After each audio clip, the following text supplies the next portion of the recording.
Bismillahirrahmanirrahim. Assalamu alaikum. Students, our today's topic is Past and Present by Thomas Carlyle. Past and Present is a 1834 medieval history novel written by Scottish philosopher, writer, historian, and mathematician Thomas Carlyle. It is essentially about 19th century industrial England and the clash between medieval and contemporary culture. However, it ties upon several other socio-economic themes as well as such as faith, religion, spirituality, working ethics, organized labor, aristocracy, and structure of the modern society. Past and present is a this essay is comparison between the religious medieval times and modern times of the Victorian era. In this, Thomas Carlyle refers to a person named Abbot Sampson who lived somewhere in the 12th century. He considers him as one of his heroes who gave stability to his era through his abilities and power. Carlyle contrasts it with the rising evils due to worshipping the mud gods of materialism and modern civilization.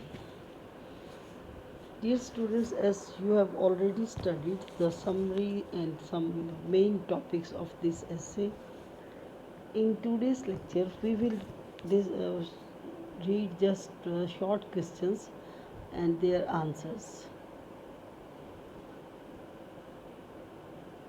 Where was Carlyle born? Carlyle was born in a Scottish family. What is the focus of the past and present? The focus of the past and present is the downfall of society due to faulty economic policies and industrialization. What does Carlyle demand from people in past and present?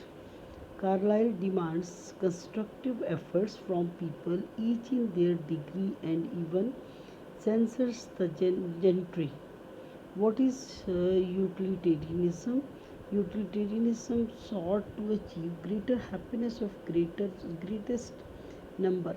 It assessed every act, belief, or idea for utility. Carlyle thought that the utilitarians wasted their energy in classifying and codifying human efforts.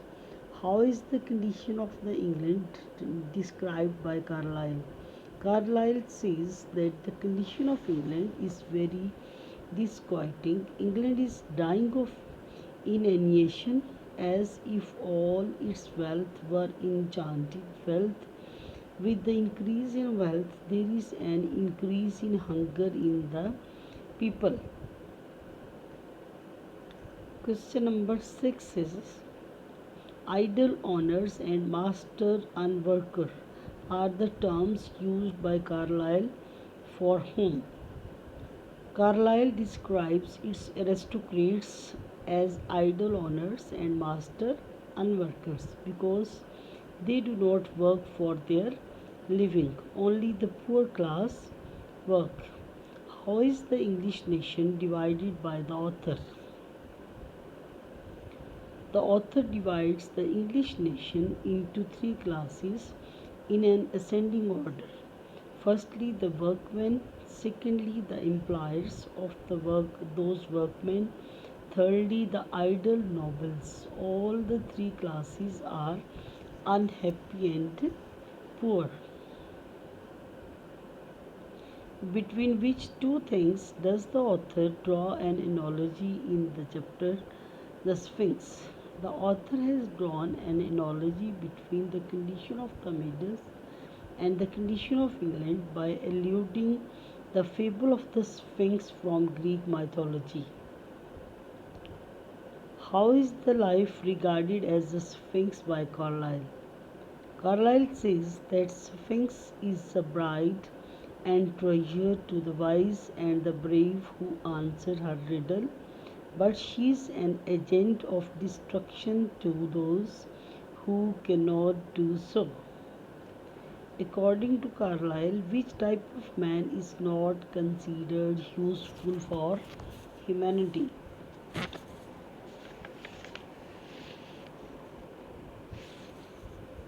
Carlyle emphatically says that a man who has no faith in eternal justice and whose only hope lies in earthly tribunals, who believes in worldly success rather than in righteousness and justice, will not be of any use to humanity. What is the purpose of the revolt at Manchester? The purpose of the revolt is to make an effective protest and arouse the public conscious about their wretched conditions. What has the author suggested to do when there is injustice and oppression? The author says that it is one's duty to stand up and fight to combat injustice and oppression, even though this resistance might compel you to face bullets. What was the slogan of people at the time of revolt? The slogan of the people at the time of revolt was a fair day's wages for a fair day's work. What does Morrison's pill mean? James Morrison was a famous druggist of the 19th century. His vegetable pills became very famous and were sold in large number to people suffering from debility and other diseases. How does the nation of England become unhappy? A nation becomes unhappy only when it has forgotten God or has quitted the ways of God. The fault of Englishmen is that they have broken the eternal laws of God and taken to semblance. Why is the English nation in a wretched condition? The English nation is in wretched condition because wisdom has not been at the helm of government. Because of this lack of wisdom, one act after another, one measure after another has proved useless. In Carlyle's point of view, how are humans suffering doubly? Carlyle says that we are doubly suffering. One, that we have our governors, men who are not vice. वो कहते हैं कि एक तरफ हमारा ये दुख है कि हमारे हुक्मरान जो है वो वाइस नहीं है. To that by disobeying the eternal laws our soul is in the state of sphinxiations. We have come to a sorry pass where nothing can help us save our wisdom in governors. How, in Carlyle's view, can aristocracy of talent arise? In Carlyle's views, aristocracy of talent can arise to lead the society of appropriate conditions were provided. Such heroes deserve to be worshipped.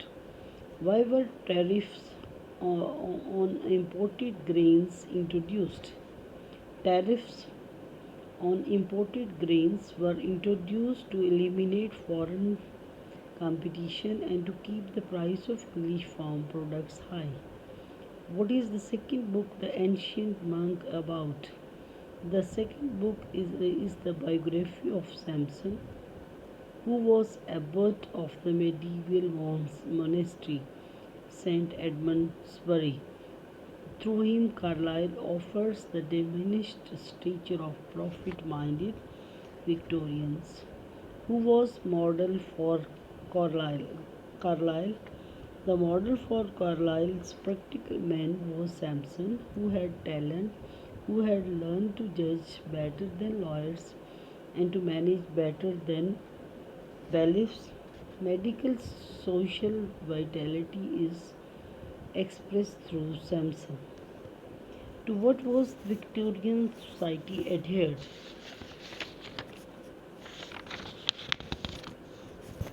Victorian society was adhered to Mammonism and dilettantism.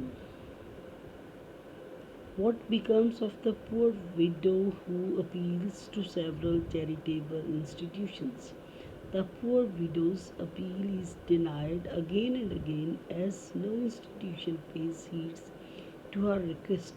At last she falls prey of typhus and dies, spreading the contagious to 17 of her fellow laborers to die. What right of people does Carlyle support? Carlyle says that people have the right to topple the inefficient government. Carlyle इस बात को मानता है कि लोगों को अपनी हुकूमत को गिराने का हक हासिल है, but he does not extend it to the right of governing themselves. Where does genuine liberty exist? Genuine liberty exists only in a harmonized society. In such a society, individuals do proper work and coexist with inferiors, equals, and superiors. What should the reader do to lead future? The readers should use the continuity between past and present to lead the future. Which hand is sacred to Carlyle? Sacred to Carlyle. So the bond between laborer and master is sacred to Carlyle. He raises the possibility of jointly owned ventures in which the workers' interests as well as efforts are permanently represented. At what does past and present close? It closes with an award a wall of human interference. As men cannot live isolated, we are all bound together for mutual good or loss, for less for mutual misery, as living nervous in the same body.